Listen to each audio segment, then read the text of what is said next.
You have been taught a lie, and you have believed it.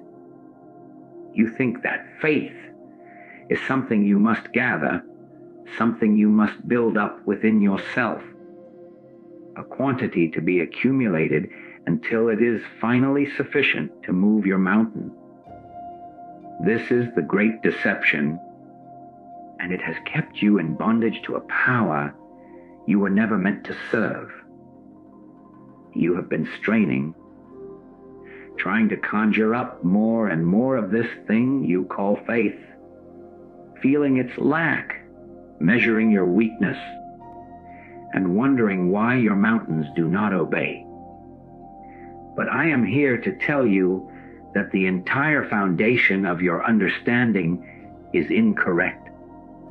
The teaching of the mustard seed has nothing to do with quantity and everything to do with quality. It is not about size, but about essence. What if the very struggle to have more faith is the barrier that prevents you from experiencing the omnipotence of the kingdom? What if the power was never in your faith at all, but in where your faith is placed? We are going on a journey together to uncover the revolutionary truth, buried beneath centuries of misinterpretation. We will expose the profound secret that transforms this tiny seed from a measure of your effort into a doorway to the infinite. If you are ready to have the veil lifted, to see with new eyes and hear with new ears, then you must commit to this awakening. To seal your readiness, subscribe to this channel as an act of dedicating your consciousness to the truth. Then, go into the wilderness of your own understanding and return here to comment with the number 7, symbolizing your willingness to be complete and to let this word take root in you. Now, let us examine the first and most critical point of our exploration.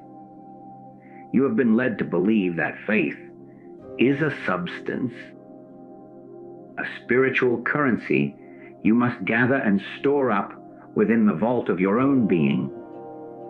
You measure it, you fret over its insufficiency, and you plead for more, as if you were asking a king for a larger portion of grain. This entire paradigm is the fundamental error that cripples your spiritual power. It places the burden of accomplishment squarely on your own shoulders, on your ability to manufacture a feeling or a conviction strong enough to sway the universe. Can you not see the exquisite bondage in this? You have become the servant of a force you are commanded to wield, and in your striving, you acknowledge only your own lack. Consider the simple act of sitting in a chair. You do not, upon entering a room, first analyze the molecular structure of the chair, calculate the tensile strength of its legs, and then psychically compel yourself to have enough. Sit down faith, to trust it. No. You simply sit. Your faith is not in your own emotional or mental state about the chair. Your faith is air in the chair. The object of your faith is what bears the weight. The chair fulfills the law of its own nature, which is to support. Your role is one of yielding, of relinquishing your weight to that which is designed to carry it. You are not the sustainer. You are the one sustained. This is the radical shift in understanding. The power was never, for a single moment, in the intensity of your feeling about the chair, but in the inherent reliability of the chair itself. Now, transpose this to the mountains in your own life, the mountain of sickness, the mountain of financial distress, the mountain of a broken relationship. You have been taught to look within, to search your own soul for the requisite amount of mountain-moving faith. And in that very act, you have turned your back on the mountain mover. You are staring at your own empty hands, wondering why they cannot push the immovable object when you were never meant to push it at all. The struggle, the strain, the mental gymnastics of trying to believe harder. This is not faith. This is the ego's frantic attempt to perform a spiritual miracle through personal will. It is the greatest trick ever played upon the human consciousness, making you focus on the quality of your own instrument instead of the infinite power source to which it must be plugged. Think of a gardener. Does the gardener stand over the seed, clenching his fists, concentrating all his mental energy to force the seed to germinate? He does not. He understands the law of the seed. His faith is in the life force locked within that tiny shell, and in the natural processes of soil, sun, and rain that will coax it forth. His work is one of alignment, preparing the ground, planting at the right depth, providing water. He trusts a process that operates independently of his anxiety. If he spends his days in anguish over the seed's lack of growth, he has misunderstood his role entirely.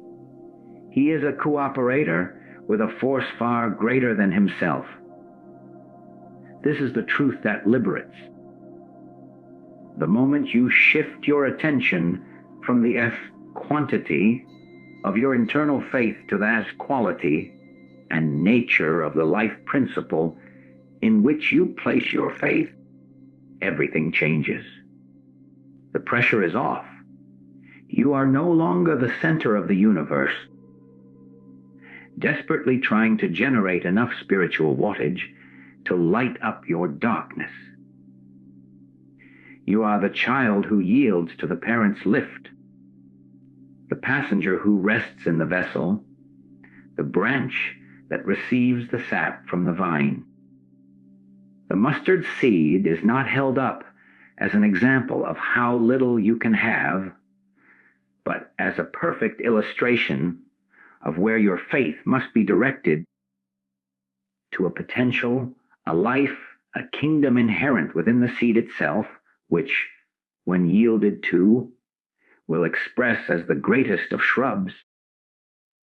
It is about the nature of God as the only reality, and your awakening to your own identity as the very place where this reality is fulfilled. This brings us to the very heart of the metaphor, the second key that unlocks the prison door. If faith is not a quantity, then what is the mustard seed truly representing? It is not a measure of how little you possess, but a profound illustration of identity and potential. The seed does not contain a tree in miniature, as if one could open it and find a tiny, finished plant inside.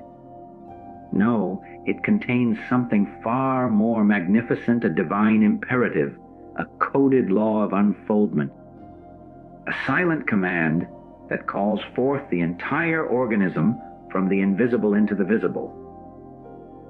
The seed's power is not in its size, but in its nature.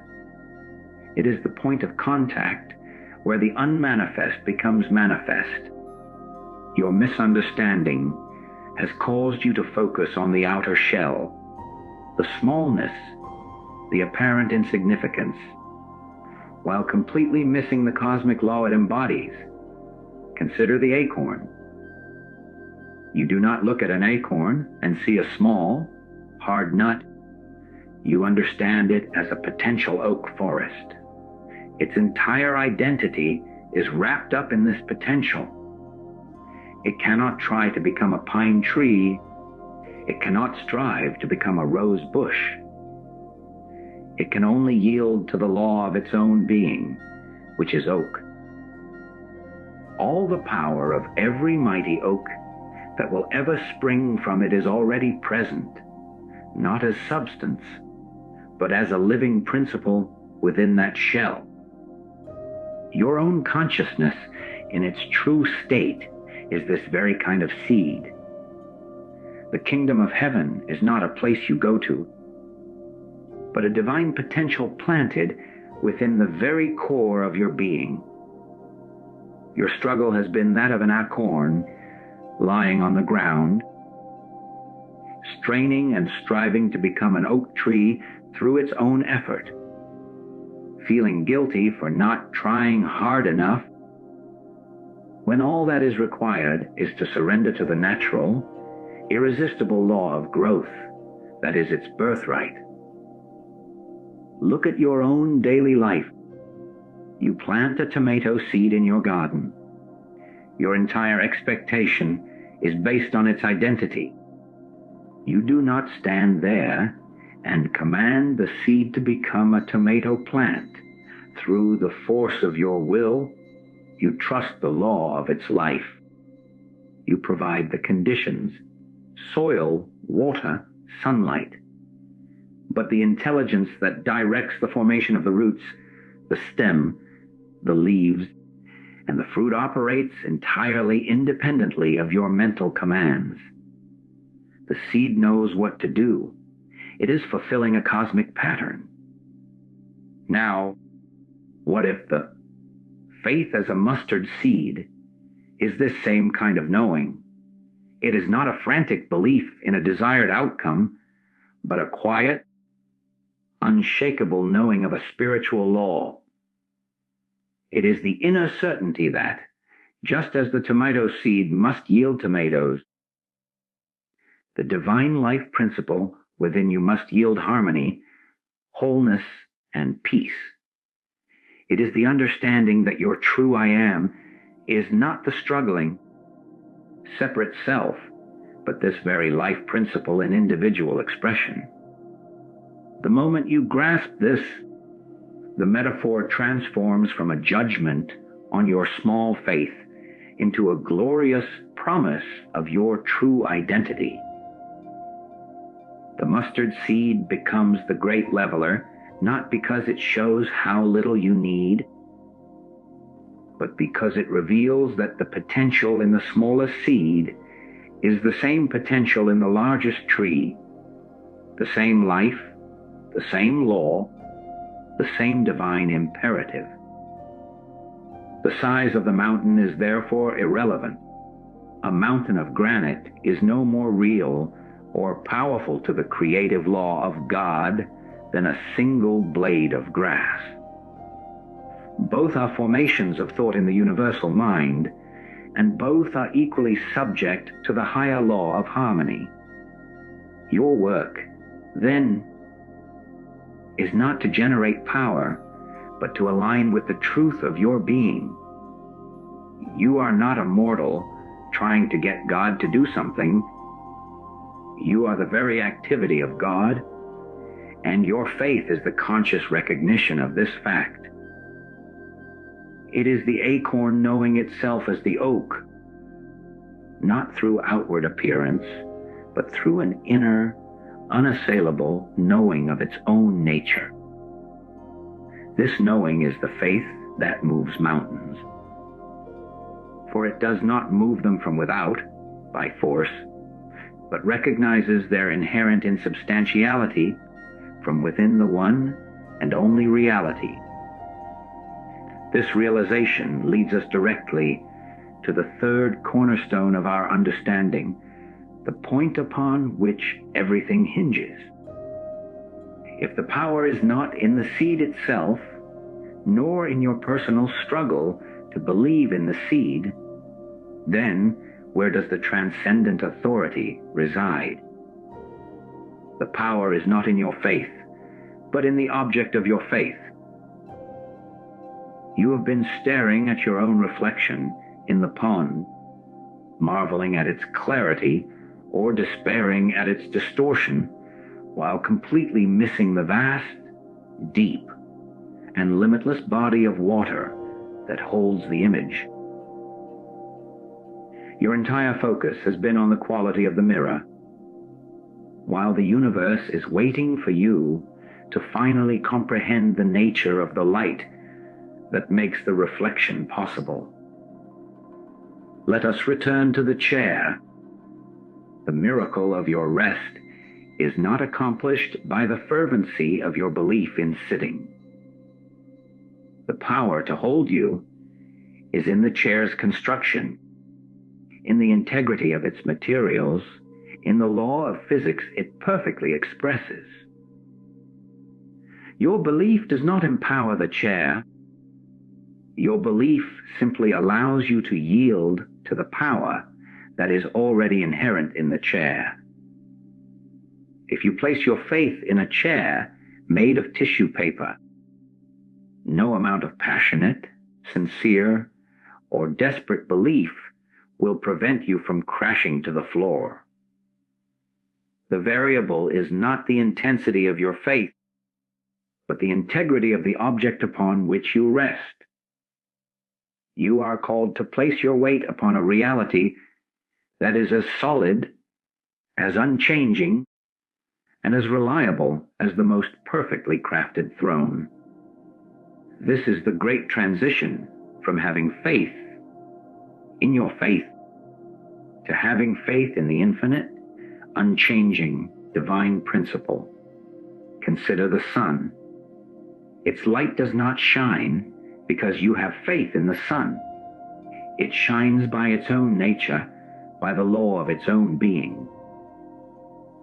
Your faith or lack of faith does not dim its radiance by a single lumen. You can stand in a dark basement denying the sun's very existence, and it continues to blaze with undiminished power. Your denial has no effect on the sun. It only affects your experience of the sun. Your act of faith, then, is not an act of creation, but an act of positioning. It is the decision to walk out of the basement and into the light. The power to illuminate and warm you was always in the sun. Your faith was simply the willingness to step into the realm where that power could operate upon you. Now, apply this to the mountains in your life. You have been treating your problem as a solid, independent entity, and then trying to muster enough internal force to oppose it. This is a battle you can never win, for you are fighting a shadow with your own limited strength. But what if the mountain itself is not the reality you believe it to be? What if it, too, is subject to a higher law? The power to dissolve the mountain does not come from you, any more than the power to dissolve a shadow comes from the wall upon which it is cast. The power comes from turning on the light. The light is the conscious awareness of the one presence and one power, the great I Am. Your faith is the act of turning away from the shadow, the appearances of lack, sickness, or conflict, and turning your face fully toward this light. You are not believing the mountain away.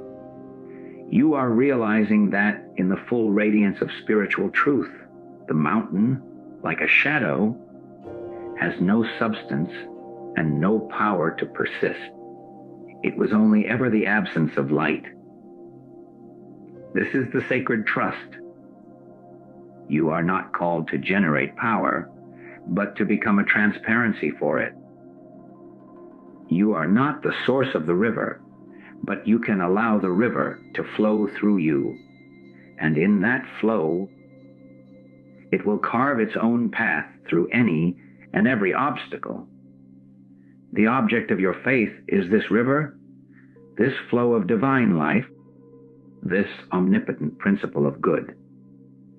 When your faith is anchored here in that which is unshakable and eternal, it is no longer a fragile human belief, but a conscious union with the very force that spins the galaxies. This is the faith that is not your own, but his that sent you. And so we arrive at the great and liberating contradiction, the fourth key that turns the lock. If the power resides in the object of your faith, and your only work is to yield to it, then what is this frantic struggle you have been engaged in? This very struggle for more faith is the primary barrier to its demonstration. You are like a man in a boat, rowing with all his might against the current, muscles straining, heart pounding, convinced that his salvation depends on the ferocity of his effort, while all the while he is floating in a river that flows effortlessly to the sea.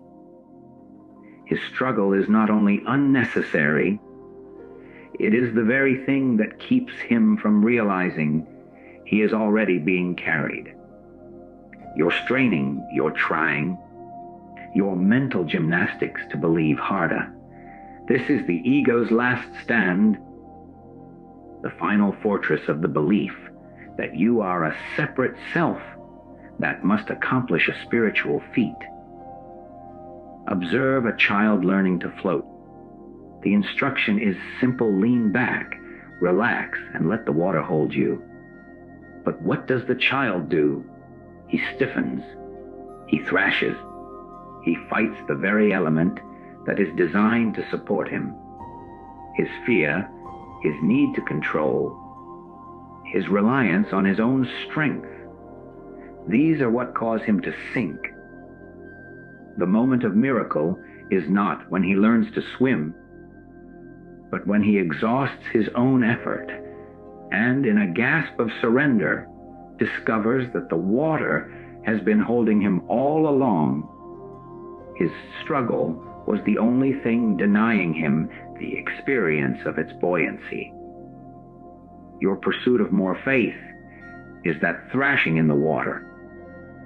It is the evidence that you do not yet truly trust the water. Look at the world around you. The sun does not strain to shine.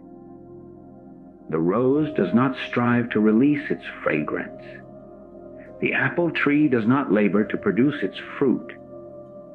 They simply are what they are, and in that being, they fulfill their purpose by expressing the law of their own nature.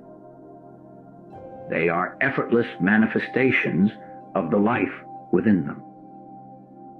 You, however, have been taught to labor. You have been taught to strive, to wrestle, to conquer your doubts as if they were powerful enemies. But what you resist persists. By focusing your energy on the destruction of your doubt, you have given your doubt a reality and a power it does not possess. You are at war with a shadow, and in that war, you are forever turned away from the light. This is the subtle trap. You have been trying to use your human will, the power of the personal sense of I, to achieve a spiritual end. But the personal I can never know God. It can only know its own thoughts about God. It can never demonstrate faith. It can only mimic the appearance of belief. The moment you cease the struggle, the moment you become still, you are not giving up. You are, for the first time, making room for something infinitely greater than your personal self to operate. You are stepping aside and allowing the divine current to flow unimpeded. This is not passivity, it is the highest form of activity, for it is the activity of grace. It is the recognition that I of my own self can do nothing, the Father within me, he doth the works. Your struggle was the static that drowned out the signal. Your surrender is the tuning of the receiver to the perfect frequency of omnipresence.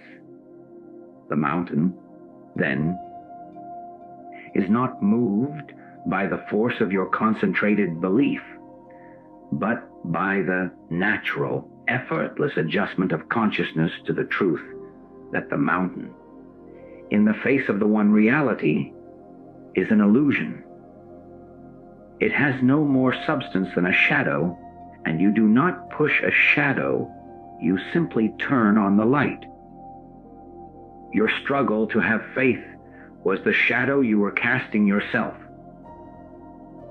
To stop that struggle is to allow the light to dissolve it, revealing the unshakable, eternal kingdom that was present all along, waiting for you to be still and know.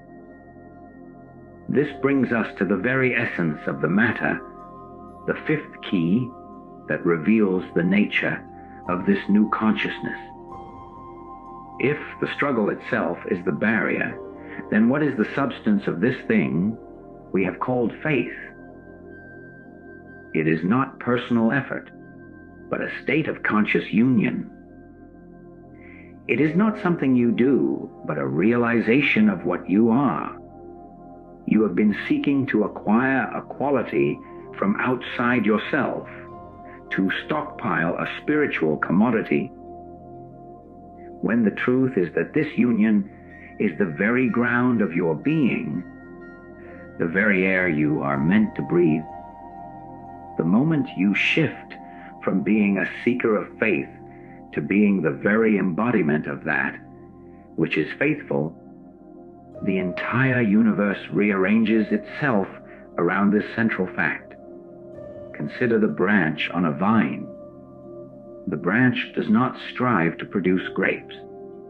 It does not wake each morning and tense its fibers, concentrating on its grape, producing responsibilities. The branch simply abides in the vine.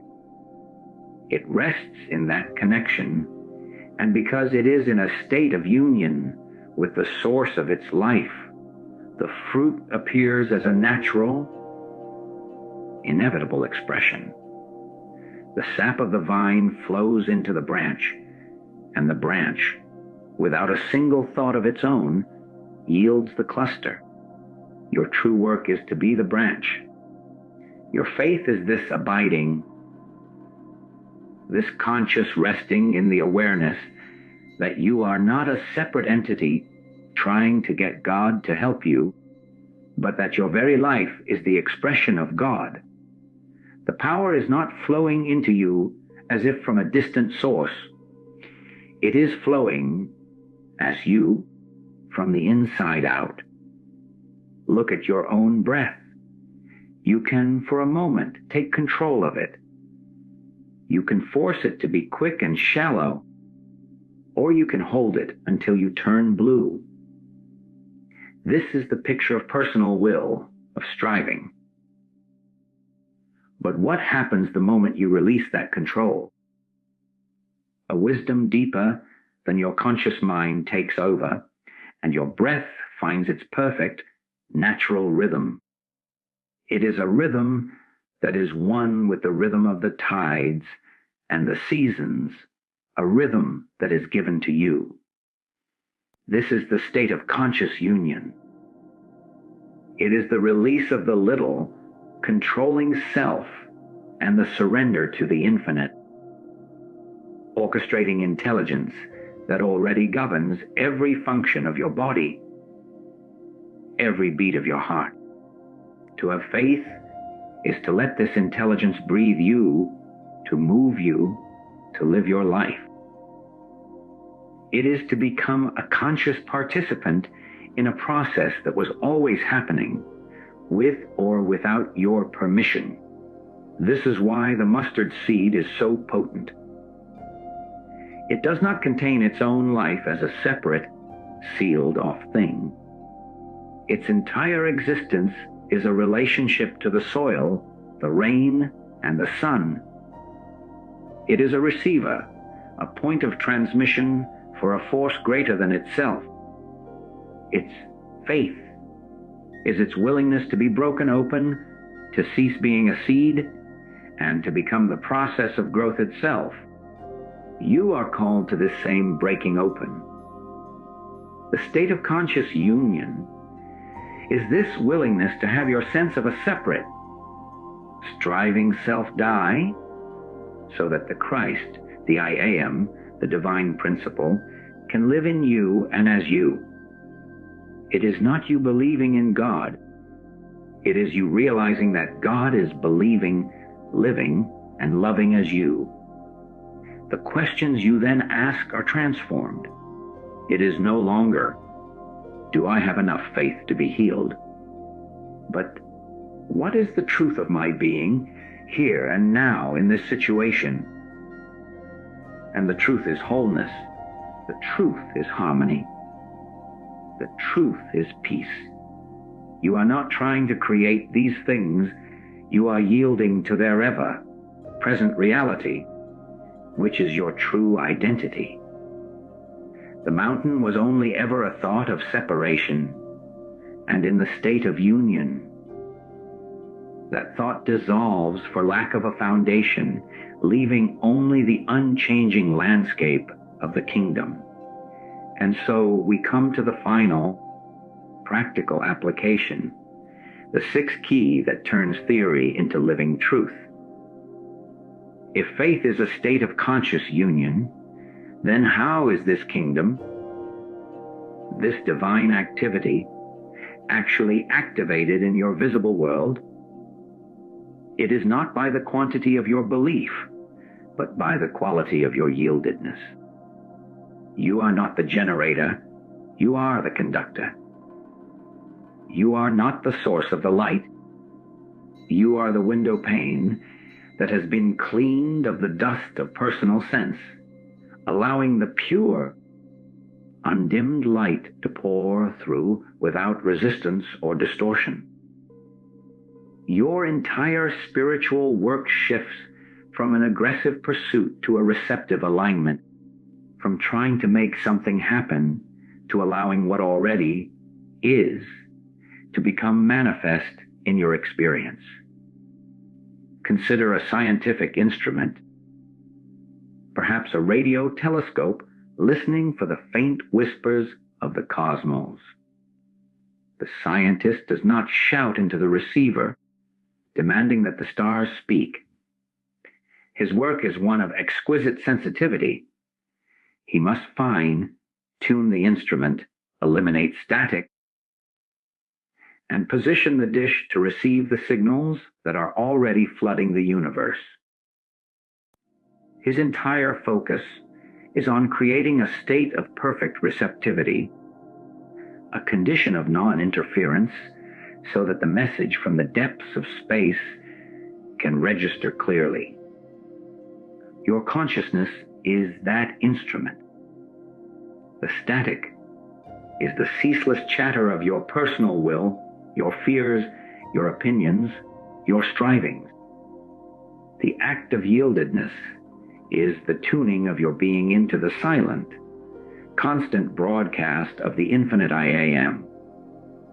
Look at the simple act of listening to a beautiful piece of music.